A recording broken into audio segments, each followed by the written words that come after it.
আল্লাহ নবী বিশ্বনবী রাহমাতুল লিল আলামিন একবার নামাজের মধ্যে দাঁড়াইলেন।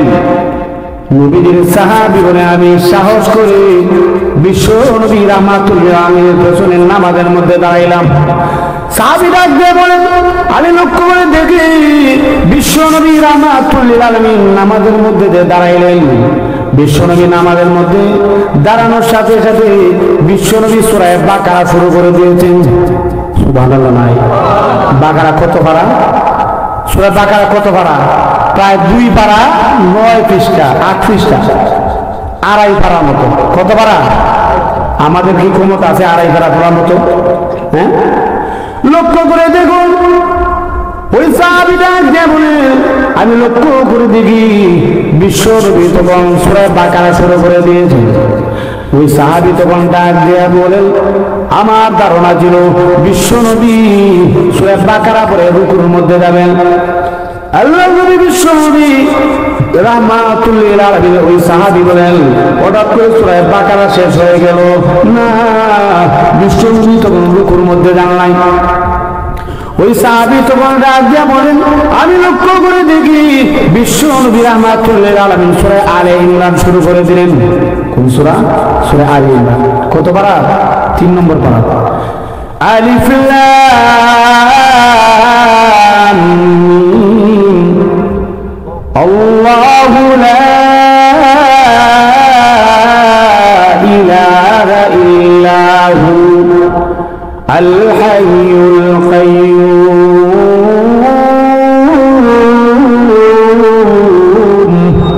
আল্লাহ নবী বিশ্বনবী রাহমাতুল লিল আলামিনের সাহাবী বলেন, আমি লক্ষ্য করে দেখি বিশ্বনবী সাহাবী বলেন নবী তখন সূরা আলে ইমরান শুরু করে দিলেন।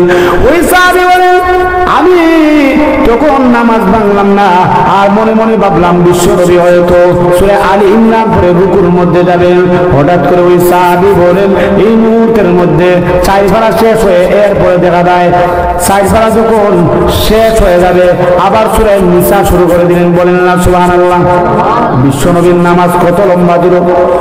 ওই সাহাবীরা বলেন, বিশ্বনবী রাহমাতুল লিল আলামিন সূরা নিসা তখন শুরু করে দিলেন, বিসমিল্লাহির রহমানির রহিম ইয়া আইয়ুহান নাসু তাকু রাব্বাকুম الذي خلقكم من نفس واحدة وخلق منها زوجها وبث منهما رجالا كثيرا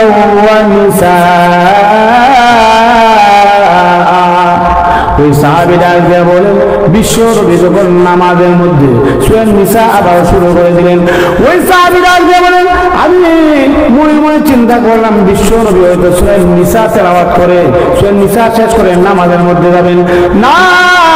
বিশ্বনবী যখন নিসা শুরু করে দিলেন, নিসা শেষ করলেন, শেষ করার পরে এরপরে দেখা যায় বিশ্বনবী সূরা মাইদা শুরু করে দিয়েছেন। বলেন না সুবহানাল্লাহ।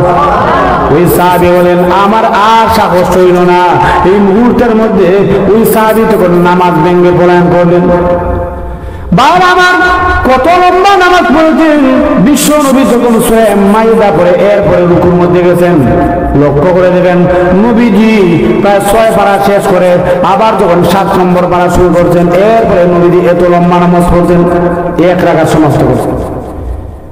তো লক্ষ্য করে দেখেন বিশ্বনবী রাহমাতুল লিল আলামিন যখন মারা যাবেন, মারা যাওয়ার আগে বিশ্বনবীর শেষ বাক্য ছিল আসসালাত আসসালাত। আমি আপনাদেরকে যা বুঝাতে চাচ্ছি, বিশ্বনবী রাহমাতুল লিল আলামিন উনার এই ঘটনা বলা উদ্দেশ্য না, উনার এই ঘটনা দ্বারা প্রমাণ হয় বিশ্বনবী রাহমাতুল লিল আলামিন এই পৃথিবীর মধ্যে থাকেন নাই, আমরাও এই পৃথিবী থেকে চলে যেতে হবে।